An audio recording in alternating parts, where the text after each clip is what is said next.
آپ دیکھ رہے ہیں مسائل کا حل چینل۔ رحمۃ اللہ وبرکاتہ۔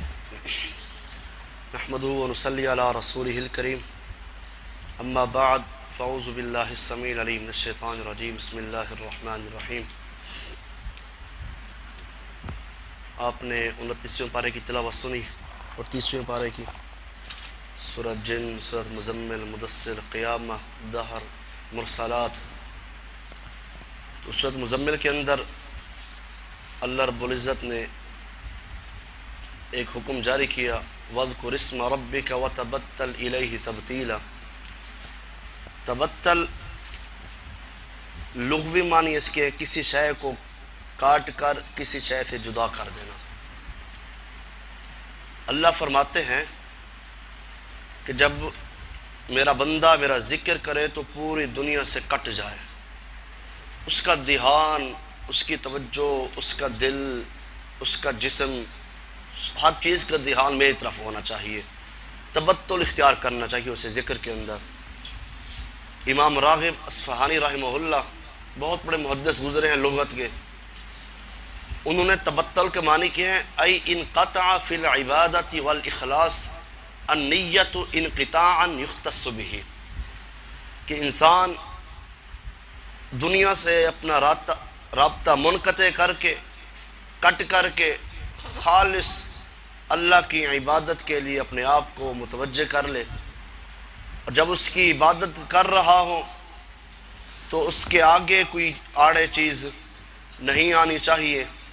عبادت میں پھر سرور آئے گا، عبادت میں سکون آئے گا، عبادت میں خشوع خضوع آئے گا، عبادت میں لطف آئے گا، عبادت کے اندر اطمینان آئے گا، اگر عبادت میں تبتل اختیار کیا جائے۔ ذرات ذی وقار، ہمیں اپنی عبادت میں اس قدر انسان کو دنیا سے منقطع ہونا چاہیے کہ انسان اپنے مالک سے، یہ رابطے کا ایک ذریعہ ہے، ملاقات کا ذریعہ ہے۔ کائنات کے امام جناب محمد الرسول اللہ صلی اللہ علیہ وسلم فرماتے ہیں جب مجھے کوئی مسئلہ پیش آتا، میں اپنے رب سے ملاقات کرنے کا ارادہ رکھتا تو پھر میں نماز شروع کر دیتا، اور سب سے اہم اور جامع عبادت نماز۔ انسان اس کے ذریعے اپنے رب سے ملاقات کرتا ہے، رب کی تعریف کرتا ہے۔ ویسے ہر وقت تعریف کرتا رہتا ہے، لیکن جو نماز کے اندر انسان تعریف کرتا ہے اللہ کو بڑی پسند آتی ہے۔ جب تعریف کے کلمات بولتا ہے اس رب کے لیے جس کی شان شان میں ہے کہ اس کی تعریف کی جائے، جو اتنی بزرگی والا ہے کہ وہ اس تعریف کے لائق ہے، جتنی بھی اس کی تعریف کی جائے اتنی ہی کم ہے۔ حضرات ذی وقار، آگے آپ نے سورۃ المدثر کی تلاوت سنی۔ جب سب سے پہلی وحی نازل ہوئی تھی آقا علیہ السلام پر غار حرا کے اندر، تو سب سے پہلے 5 آیات نازل ہوئی۔ سب سے پہلی وحی کوئی بتا سکتا ہے؟ اقرأ بسم ربک الذی خلق۔ جزاک اللہ خیر۔ پہلی 5 آیات جو ہیں یہ ابتدائی، یہ سب سے پہلی وحی ہے، اور آقا علیہ السلام خاموش ہیں، تو سیدنا جبرائیل نے آ کر آپ کو دبایا، فل دبانے کے بعد سیدنا جبرائیل کہتے ہیں اللہ کے نبی کو کہ آپ پڑھیے۔ آپ کیا فرماتے ہیں؟ ما انا بقارئ، میں تو پڑھا ہوا نہیں ہوں۔ وہ پھر کہہ رہے پڑھیے، آقا علیہ السلام بار بار یہی جواب دے رہے ہیں۔ تو سیدنا جبرائیل کہتے ہیں اقرا۔ اقرا کا لفظ تو بولتے تھے پڑھنے کے لیے، آگے والا لفظ نہیں بول رہے تھے۔ آقا علیہ السلام ما انا بقارئ، میں پڑھا ہوا نہیں، مجھے کیا پتہ کیا پڑھنا ہے، آپ امی تھے نا زیادہ تر۔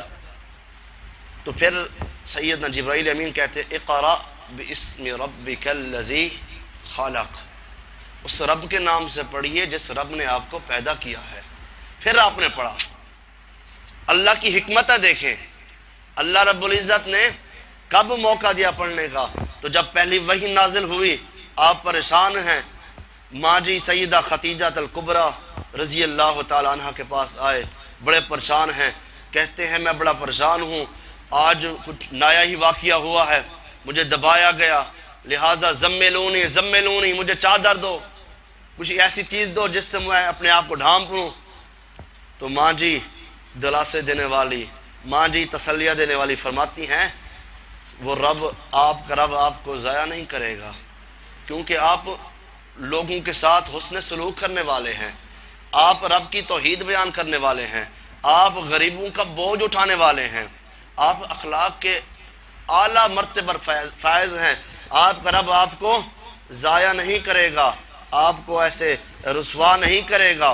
حضرات ذی وقار پھر اللہ رب العزت نے قرآن سے یہ آیات نازل کی کہ یا ایہا المدثر قم فانذر یا ایہا المزمل۔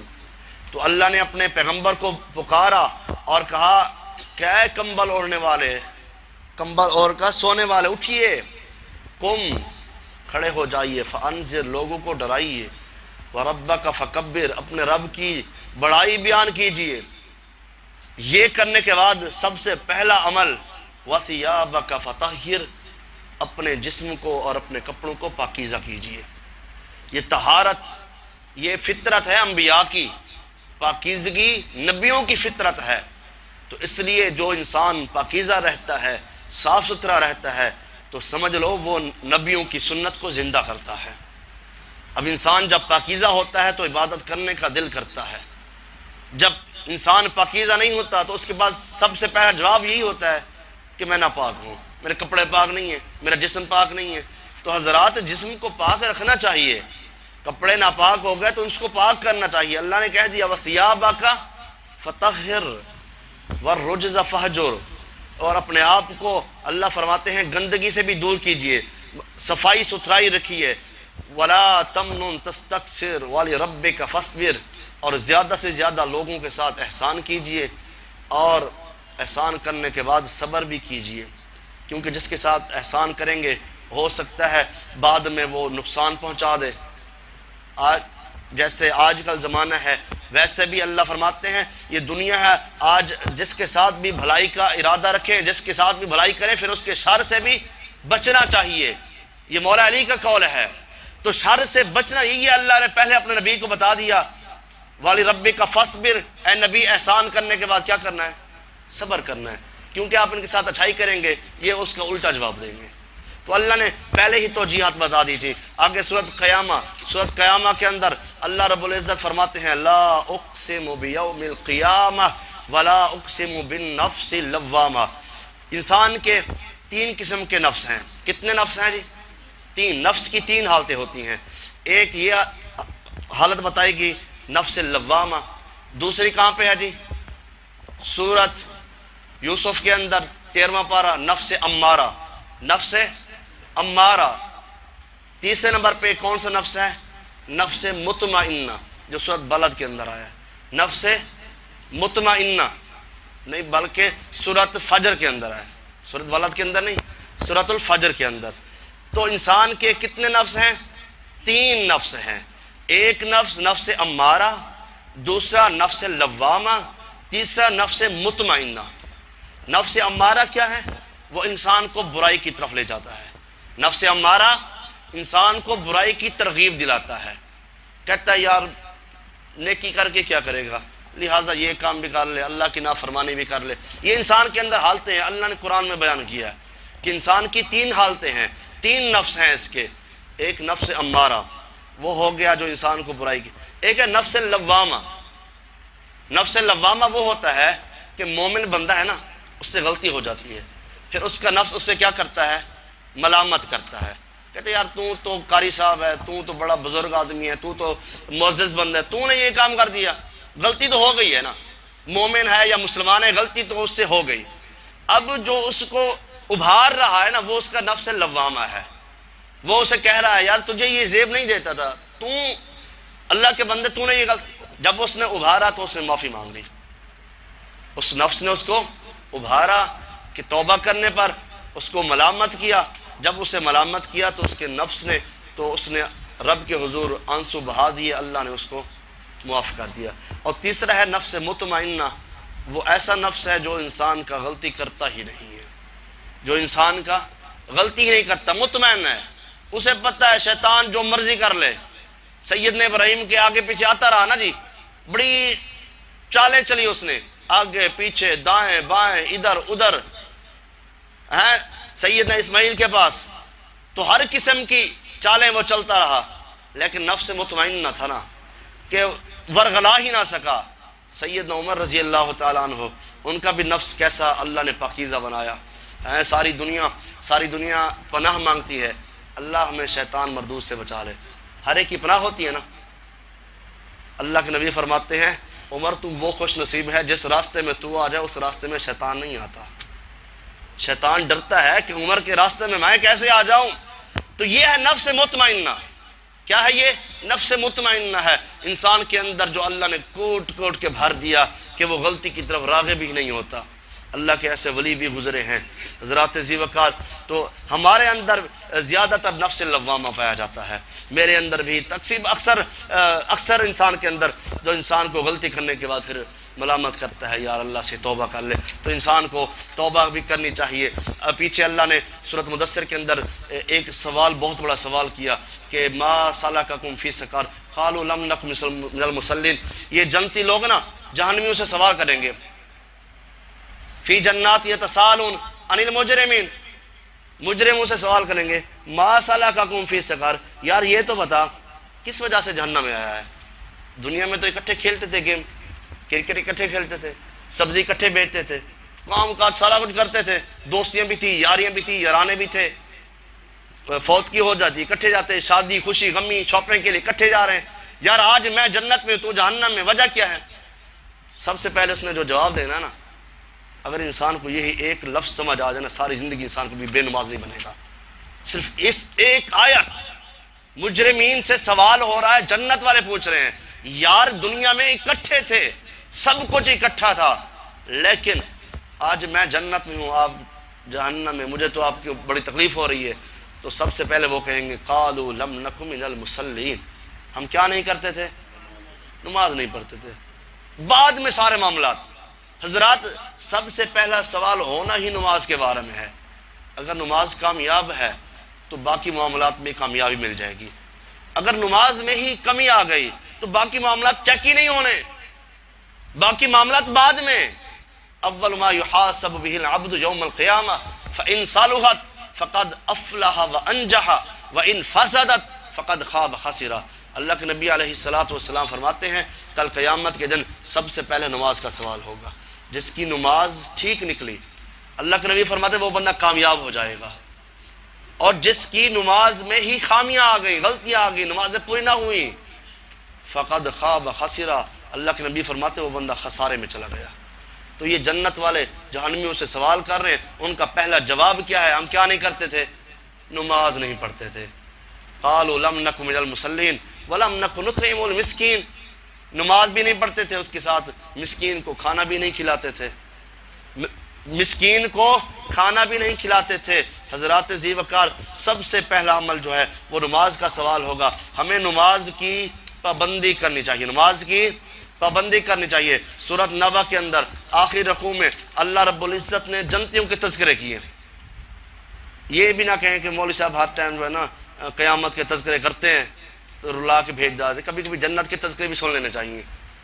اللہ ہم سب کو جنت نصیب فرمائے، اللہ تمام مسلمانوں کو جنت نصیب فرمائے۔ ان للمتقین مفازا حدائق واعنابا، اللہ فرماتے ہیں پرہیزگار لوگوں کے لیے کامیابی ہے، ایک مقام ہے، حدائق واعنابا، ان کے لیے باغات ہیں، کس کے؟ انگور کے۔ جنت کے اندر کس کے باغات ہیں؟ انگور کے باغات ہیں۔ وکواعب اترابا، اور ان کے لیے وہاں پہ نوجوان حوریں ہوں گی۔